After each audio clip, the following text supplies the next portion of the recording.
Bonjour, c'est pas la première vidéo que je fais ce matin, je vous signale, la première je l'ai fait à 3 heures.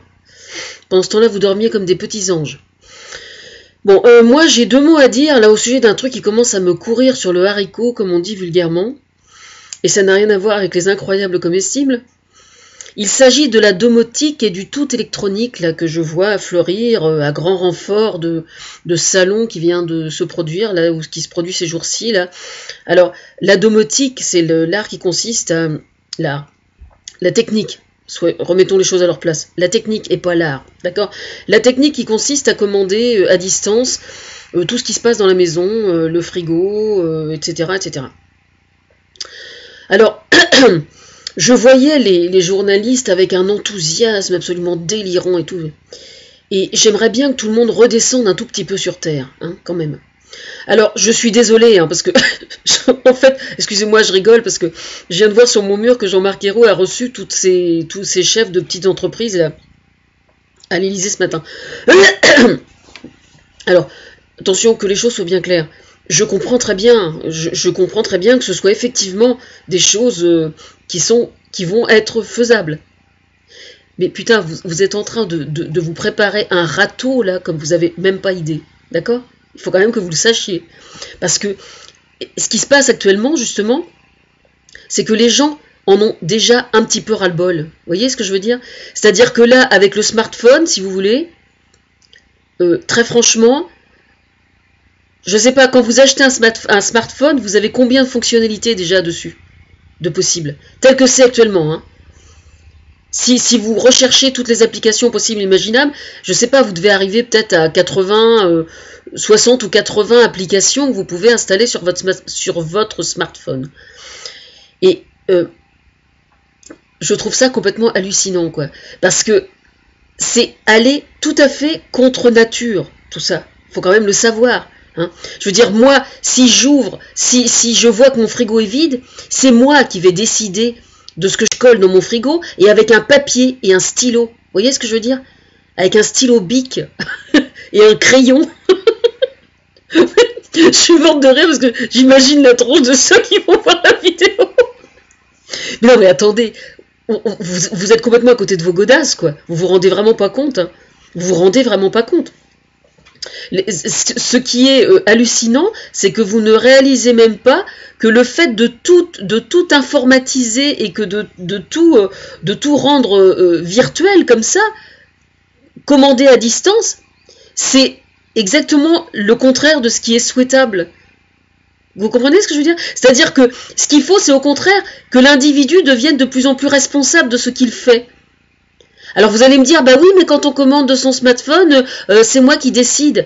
Oui, je suis désolée, oui, bien sûr. Et puis si on parlait un petit peu des ondes électromagnétiques, vous savez? Vous avez entendu parler de ça, les ondes électromagnétiques, hein? Et aujourd'hui, les députés ont voté une loi, justement, là. Et évidemment, tout le monde s'écrase comme des merdes devant les sociétés en question, hein, devant les opérateurs de téléphonie mobile et tout. Mais soyez sans crainte, hein, moi je vais pas lâcher le morceau. Hein. Il faut des zones blanches. C'est contre nature, les ondes électromagnétiques. D'accord? Quand vous avez un ordinateur chez vous et que vous avez Internet, rien ne vaut un câble. Je regrette. Rien ne vaut un câble. Parce que pour la santé, c'est nettement moins mauvais. Hein. Puis là, je m'en vais acheter un smartphone chez Orange, là. Je vous prie de me croire que c'est pas le smartphone qui va décider de ce que je fais de ma vie. D'accord? Il est même tout à fait probable qu'il restera beaucoup plus souvent à la maison que ce qui est prévu. Ça, c'est à bon entendeur, d'accord? Non, mais attendez, il faut arrêter un peu. Le gros problème, c'est que je crois que il faut vraiment prendre conscience de ce que tout ça représente au niveau danger. J'entendais hier soir Christine Bravo, qui, bon, enfin, elle disait ça aussi parce que je le pense aussi, et c'est tout à fait, je suis absolument certaine de ce que je vous dis là. Je veux dire, quand on voit, par exemple, aujourd'hui, la dépendance au portable que les gens ont, moi, ça me rend malade. Ça me gonfle, vous avez même pas idée. De toute façon, là, je n'ai pas encore acheté le smartphone, que déjà, j'imagine le truc bien planqué dans le fond d'un sac. Non, mais attendez, faut être gentil. Dites-vous bien que moi, là, si je suis souvent, tout le temps sur Internet du matin au soir, c'est parce que j'ai pas le choix, hein. Mais la vraie vie, elle n'est pas là, hein. D'accord? Il faut arrêter de rêver un petit peu, hein. Moi, je suis désolée. Alors, je suis pas naïve. Je sais très bien que la domotique a son utilité dans certaines circonstances. Moi, j'ai une copine, son mari est dans un fauteuil roulant. Bon, bah, il est bien évident, quand on est dans un fauteuil roulant, c'est mieux d'appuyer sur un bouton pour descendre les volets, parce qu'on peut pas faire autrement. On est bien d'accord. N'empêche que quelqu'un qui est valide, eh bien, si jamais il est obligé de sortir de chez lui pour fermer ses volets, ça veut dire que, bah oui, effectivement, au moment où il sort, oh mon Dieu, il va peut-être avoir il va faire un petit peu froid ou il va recevoir 3 gouttes. Bon. Mais c'est ça la vie, bordel. Arrêtez un peu vos conneries, quoi. Je veux dire, vous êtes complètement con, quoi. Non, mais, je veux dire, faut arrêter, quoi. Je veux dire, ça devient complètement débile. J'ai vu le reportage hier. De toute façon, c'est très simple. Au fur et à mesure que le journaliste expliquait, plus il expliquait et plus j'avais envie de rire. Mais alors de rire que vous avez même pas idée. Non, mais attendez. Il faut arrêter, quoi. Je veux dire, moi, le smartphone, il va avoir son utilité. Oui, son utilité. Mais arrêtez, quoi. Arrêtez. Vraiment, hein, je vous jure. Le problème, c'est qu'en fait, vous êtes en train ce qui est terrible, en fait, c'est que vous êtes en train de créer des problèmes et de créer des besoins qui sont mais complètement superflus, quoi. Mais tout ce qui va se passer, en fait, c'est qu'il va y avoir un phénomène de résistance. C'est-à-dire qu'il va y avoir de plus en plus de gens qui vont carrément bannir tout ce qui est informatique et tout ce qui est domotique et tout ça. Vraiment, hein. Moi, je connais des tas de gens, vous savez, ils n'ont pas la télé, hein. Incroyable, hein. Ouais. Mais si vous saviez les idées que j'ai sur ce point-là, vous seriez pas déçus, hein, c'est moi qui vous le dis. Hein. Non mais attendez, on va où là? On va où? C'est complètement idiot.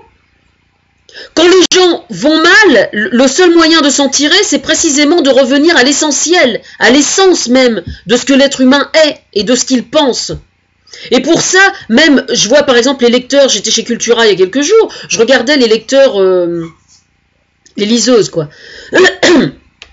Les liseuses, j'entends bien, un jour je m'étais trouvée dans le train, je discutais avec un vieux monsieur qui en avait un, bon il n'était pas là par hasard, et il travaillait à l'Union Européenne d'ailleurs, et il m'expliquait, et il avait parfaitement raison, et il me dit, vous savez, quand on a une très mauvaise vue, l'avantage de la liseuse c'est qu'on peut agrandir avec les 2 doigts, et donc ça fait loupe, et donc on peut lire beaucoup plus facilement sur une liseuse quand on est âgé que sur un journal ou dans un livre. Et c'est vrai que tenir la loupe et tout, c'est quand même pas c'est pas fonctionnel, quoi. Il a parfaitement raison, Sauf que, bah, de toute façon, la liseuse, lui, de toute façon, c'était quelqu'un qui était issu d'une classe très privilégiée, et que, donc, il s'adaptait beaucoup plus facilement. Mais ce qu'il oublie tout simplement de voir, c'est que sur tous les gens de son âge, c'était quelqu'un qui avait entre 60 et 70 ans, sur tous les gens de son âge, vous en avez déjà un très très fort pourcentage qui est complètement allergique à l'informatique, déjà, pour commencer. Donc, sa liseuse, il se la met quelque part, pour commencer. Déjà, vous voyez, voilà. Moi, je suis désolée, un bouquin, rien ne vaut un bon bouquin. Hein. Alors là, vous pouvez toujours... alors là, vous ne soupçonnez pas ce que j'ai sous la semelle sur ce sujet. Hein. Et puis qu'on ne vienne pas me dire, oui, mais enfin, ça empêche, ça limite d'abattre des arbres. Arrêtez, la pâte à papier, on peut la faire avec des essences qui poussent très vite, comme le peuplier et tout ça. Il n'y a pas besoin de prendre des essences nobles. Hein. Donc un peuplier, ça pousse en 10 ans, hein, 10-20 ans. Hein. Alors arrêtez vos conneries, quoi. Hein. Je veux dire, et puis on peut aussi le faire sur du papier recyclé. Hein. Donc ça tient pas la route, hein, votre raisonnement. Hein. Un livre, c'est un bel objet, je suis désolée. Hein. C'est un bel objet. Bon, tiens, pendant qu'on y est, au sujet des librairies, etc. Moi, je suis extrêmement sensible à ce combat-là. Si j'en ai pas encore parlé, c'est tout simplement parce que j'ai pas trouvé le temps. Je trouve absolument fondamental d'avoir de véritables librairies. Alors, au sujet des Virgin et tout ça qui avaient fermé, moi, je n'avais pas pris parti pour eux. Je n'ai rien contre eux, bien évidemment, je me mets à la place des salariés, c'était triste et ça m'emmerdait, bien sûr. Mais attendez, s'il fallait que toutes les librairies qui ont fermé depuis 20-30 ans manifestent à cause de l'ouverture des Virgin, Cultura et Fnac, ça en ferait du monde dans les rues, hein, d'accord? Alors, personne n'a défilé pour défendre les librairies quand elles fermaient, hein, et puis aujourd'hui, on devrait défiler pour défendre Virgin et tout ça. Attendez... moi, je m'entends très bien avec les vendeurs de chez Cultura à Barentin, par exemple. J'ai rien contre eux, bien évidemment. Et puis, en plus, ils sont super aimables et tout, il n'y a aucun souci là-dessus. Mais ce que je veux dire, c'est qu'un libraire, il a quand même une personnalité, il adore les bouquins, il a une relation quasiment fusionnelle avec l'objet livre. Il peut vous conseiller, il peut vous donner des détails, Enfin, il n'y a rien de plus passionnant que ça. Moi, je vois par exemple à l'Armitière à Rouen, il y a souvent des écrivains qui viennent dédicacer. J'avais vu Laurent Ruquier d'ailleurs à l'Armitière. Eh bien, et chaque vendeur, évidemment, est passionné par la lecture, et alors sur chaque table, il y a alors conseillé par un tel. C'est-à-dire que celui qui a lu le bouquin, il y a son prénom qui est sur une fiche, sur le livre, et puis comme ça, il peut en parler quand quelqu'un... Moi, je trouve ça extraordinaire. Je suis désolée, jamais vous ne remplacerez la véritable relation d'un libraire. Alors maintenant, pour les problèmes de survie, le gouvernement, avec le ministère de la Culture, a débloqué des fonds par rapport à ça, pour éviter que ça ferme, pour limiter la casse au maximum.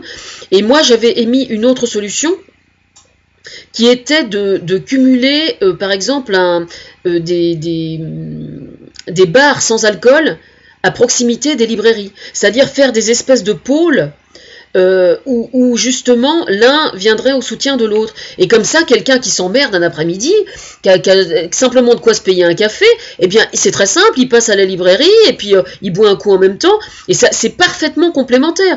Quand vous allez à un concert, il y a toujours un bar pour qu'après le concert, les gens puissent boire un coup ensemble, parler du concert et puis discuter un peu et se rencontrer. Eh bien la librairie, c'est exactement la même chose. Moi je vois très bien deux petites vieilles de 70 ou 80 ans qui adorent bouquiner, qui se prennent un petit café en discutant de bouquins. Il y a rien de plus extraordinaire, au contraire.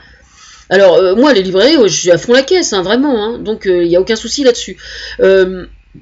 Mais la domotique, ouais, non, mais attendez, là, il y a un grave problème, parce que moi, le problème des ondes électromagnétiques, je suis désolée, mais là, le chemin que vous prenez, il y a vraiment un problème de santé publique énorme, et je trouve vraiment extrêmement désagréable vis-à-vis de moi, de voir qu'on me demande de trouver tout un tas de solutions d'un côté, et puis de l'autre côté, on fait exactement le contraire, quoi. Donc, faut arrêter de me prendre pour une conne, vraiment, hein. J'en ai ras le cul, hein. Je vous le dis, moi.